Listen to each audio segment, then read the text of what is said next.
มิพันเต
สัมมาสัมพุทธัสสะนะโมตัสสะภะคะวะโตอะระหะโตสัมมาสัมพุทธัสสะกัจฉามิ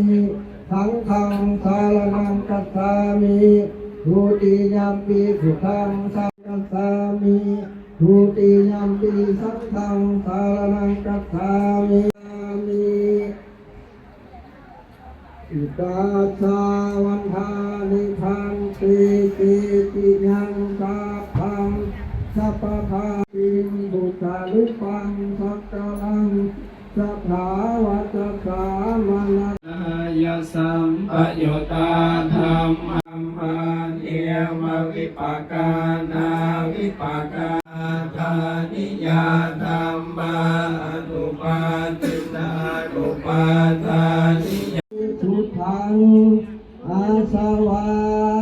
กายาวะหันตุวะพุทเทสาธุสาธุวันต่อออกจากที่มันสาธุที่เป็นคนไทยคนอัตตาอันนี้นะครับจะเป็นไปเอง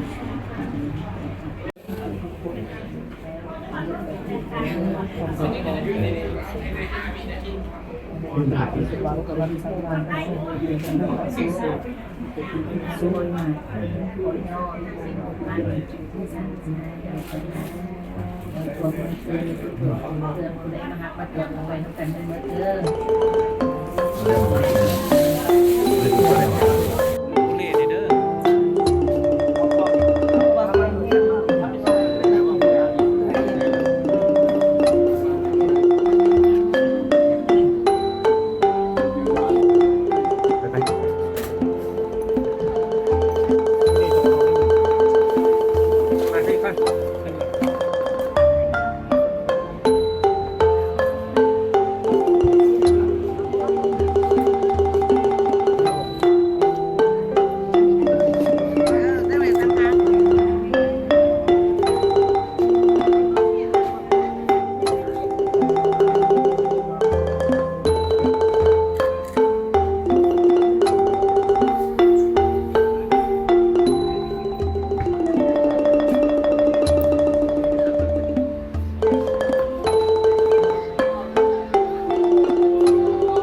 นิดหน่อยนะรักไหลล้างใส่เนื้อกางนี่ก็ได้วางไม่ดีก็ได้ถึงแล้วจะวางน้ำกางจะมาพี่แม่กางไม่ทำใหญ่โอเควางน้ำกางนั้นหมดวางน้ำกาง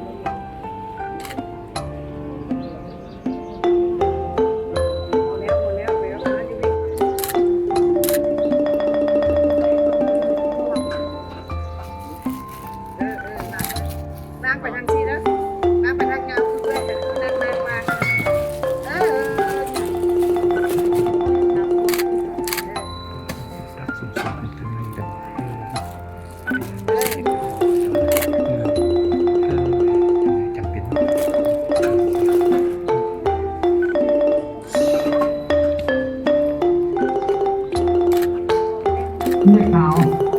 เนี่ยขาวก็มีมอนเนอร์สามเท่า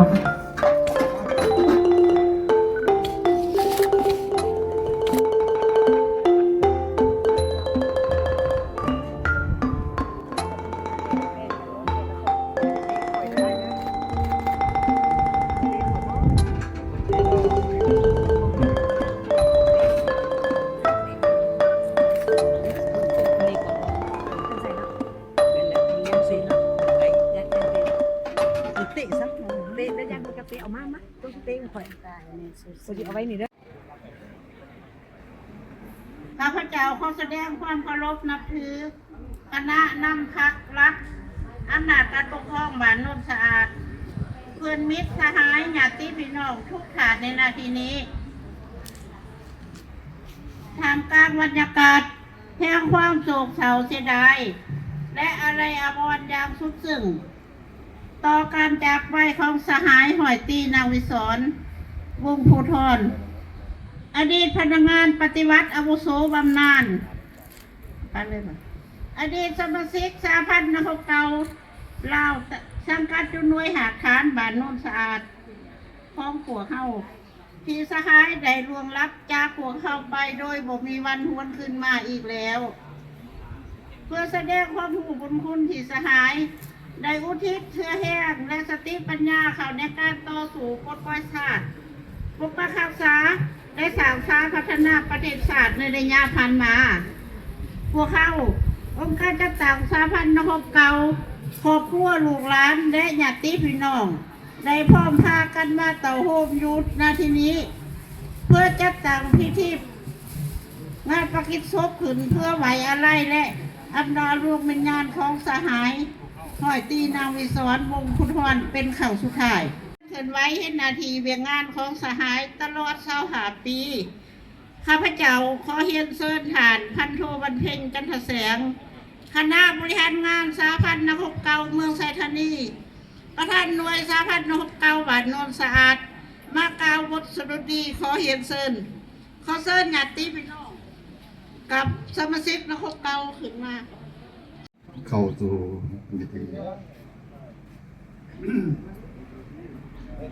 ขออนุญาตกล่าวบทสดุดีไว้อะไรแด่ดวงวิญญาณของสหายหอยตีนางวิศรหวังเคารพนับถือคณะนำภาครัฐนับถือคณะนำภาครัฐคณะอำนาจการปกครองบ้านโนนสะอาดเพื่อนมิตรสหายญาติพี่น้องทุกท่านในนาทีนี้ของพวกเขาที่สหายได้ล่วงลับจากพวกเขาไปโดยบ่มีวันจะหวนคืนมาอีกแล้วได้กำเนิดและเติบใหญ่ในครอบครัวสาวไหนาปฏิวัติที่บ้านน้ำแก้วหลวงเมืองสิงห์แขวงหลวงน้ำทาเป็นบุตรของพ่อซ่อนและแม่ซ่อนอ้ายเอ้ยน้องห้องอุทธรณ์นำกันเพิ่นเป็นลูกโผลสหายได้สร้างครอบครัวกับท่านพันตรีลาเปียนวงศ์ภูธรมีพยานฮักนำกัน8 คนหญิง3 คนและได้สร้างได้พร้อมกันสร้างสันฐานภูมิลำเนาอยู่ที่บ้านโนนสะอาดเมืองไซธานีนครหลวงเวียงจันทร์ปากรอยู่ที่แผนกโฆษณาเมืองสิงห์แขวงหลวงน้ำทาปี 1966 ถึง 67 เข้าเรียนแพทย์อยู่ที่โรงเรียนแพทย์ชั้นต้นที่ทำเอี้ยง ปี 1971 ถึง 77 เป็นแพทย์รับใช้อยู่โรงงานตำแพนศูนย์กลางที่เมืองเวียงไสแขวงหัวพัน ปี 1973 89 เป็นแพทย์รับใช้อยู่โรงเรียนกฎลับศูนย์กลางที่เมืองเวียงไสแขวงหัวพัน ปี 1990 ผ่านได้ครับข้อตกลง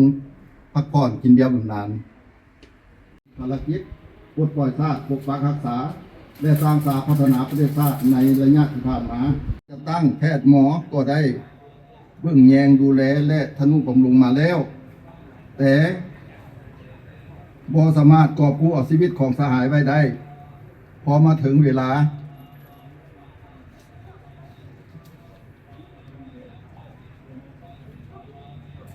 22:10 ของวันที่ 6 เดือนเมษายน ปี 2016 นี้สหายได้สิ้นลมหายใจจากพวกเขาไปโดยบ่มีวันจะหวนคืนมาอีกแล้ว สหายห้อยตีนางวิสรวงโพธิ์ทองที่อะไรฮักการจากไปของสหาย การจะตั้งพรรครัฐก็ถือว่าเป็นการสูญเสียพนักงานปฏิบัติผู้ที่ดีและซื่อสัตย์และดีเด่นไปอีกคนหนึ่งทั้งเป็นการสูญเสียลูกที่ดีของพ่อแม่เป็นการสูญเสียเมียที่ดีของผัวและเป็นการสูญเสียแม่ที่ดีของบรรดาลูกคงเหลือไว้แต่ผลงานและคุณงามความดีที่สหายสร้างไว้พวกเขาการจะตั้งญาติพี่น้องครอบครัวลูกหลานขอจะลึกผลงานและคุณงามความดีของสหายก้มหัวไว้อะไรแต่ดวงวิญญาณของสหายห้อยตีวิศรวงศ์ภูธร3 วินาทีปฏิบัติเชิญบรรดาพนักงานปฏิบัติโอโซคณะพักอำนาจกำปกครองบ้านบรรดาทานนายและพลทหารนายและพลตำรวจเพื่อนมิตรสหายที่ได้มาเบิ่งแยงดูแลและเสียสละแห่งงานแห่งกายและทรัพย์สินส่วนตัวจำนวนบ่น้อยมาช่วยเหลือและมาอบอุ่นแบ่งเบาความทุกข์โศกนำครอบครัวของพวกข้าพเจ้าตั้งแต่มือเริ่มต้นจนถึงณบัดนี้ข้าพเจ้าผมด้วยครอบครัวและญาติพี่น้องขอขอบใจเป็นอย่างสูงมายังบรรดาทานที่มีจิตใจศรัทธาต่อครอบครัวของพวกข้าพเจ้าและขอขอบใจอย่างล้นเหลือมายังคณะพักอำนาจการปกครองบ้านที่เป็นห่วงเป็นใย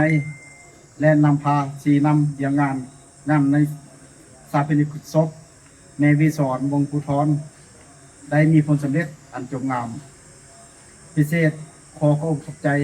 มายังห้องการสาพันธ์69เมืองสถานีที่ให้ทิศสีนำการจัดตั้งและครอบครัวของพวกข้าพเจ้าโดยตลอดขอขอบใจมายังคณะนำกรมกฎลับพร้อมด้วยนายและพลทหารที่ได้ช่วยเหลือทางด้านวัตถุและจิตใจให้แก่ครอบครัวของพวกข้าพเจ้าขอขอบใจด้วยความจริงใจต่อความเอาใจใส่ขององค์การจัดตั้งสาพันธ์69ที่เป็นห่วงเป็นใยและช่วยเหลือครอบครัวของเขามาตั้งแต่ต้นจนถึงปัจจุบันนี้ในโอกาสท้ายนี้ข้าพเจ้าขออวยพรใส่แด่การจัดตั้งคณะพรรคอำนาจการปกครองบรรดาเพื่อนมิตรสหายและญาติพี่น้องทุกคนจงมีสุขภาพแข็งแรงอายุมั่นขวัญยืนมีความสุขในชีวิตส่วนตัวและครอบครัวของบรรดาทานก่อนกลับบ้านข้าพเจ้าขอเชิญเชิญบรรดาทานกลับคืนไปแวะเฮือนกินข้าวปุ้นดื่มน้ำเย็นๆเศร้ามีแห้ง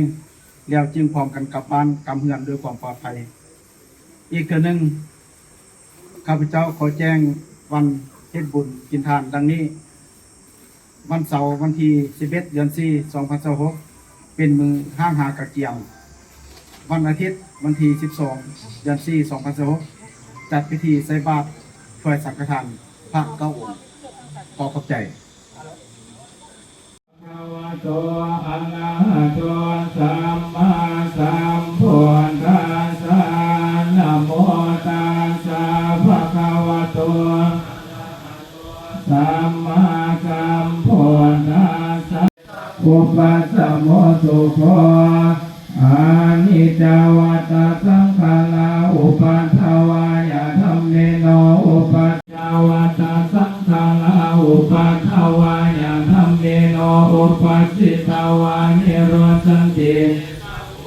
สะโมโสโคคาเพคัตตามารันติจามาริงโสจามาเรสาเดตัเทวังมาเรสา ด้วยเถิดสาธุสาธุสาธุอนุโมทามิ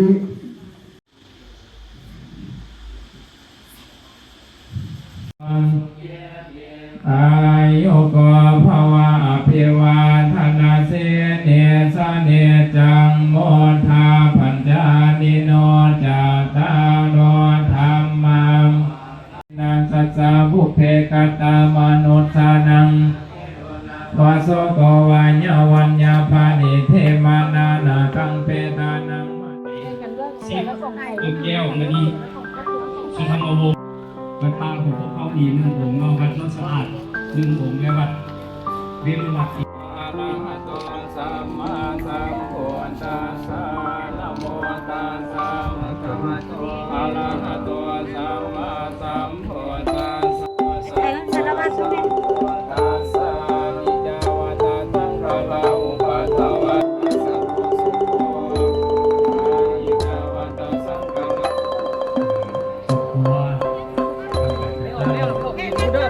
ยืนท่าอยู่เด้อยืนท่ามันนักแข่งกันนะ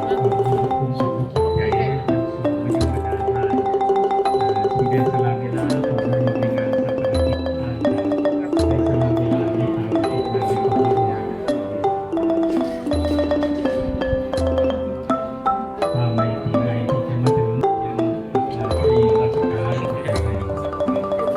เริ่มมีเป็นใจต้องเดินสร้างเดินไป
เอวังต วังวิสโยวเยสยโสสยมัง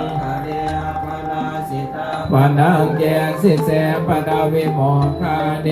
ปิเสเกสัมปะโพธสัมปะกิโสติตาสุจัตถะอิติโมวิวันสันตุสัมภโลโกนินาสันตุมาเตภวันโสปะกัมปติโสยติธัมโมจายังนิทัสสิโตเปตานาทินังตุมเบปุญญังภาสุตังอนาปะกันติ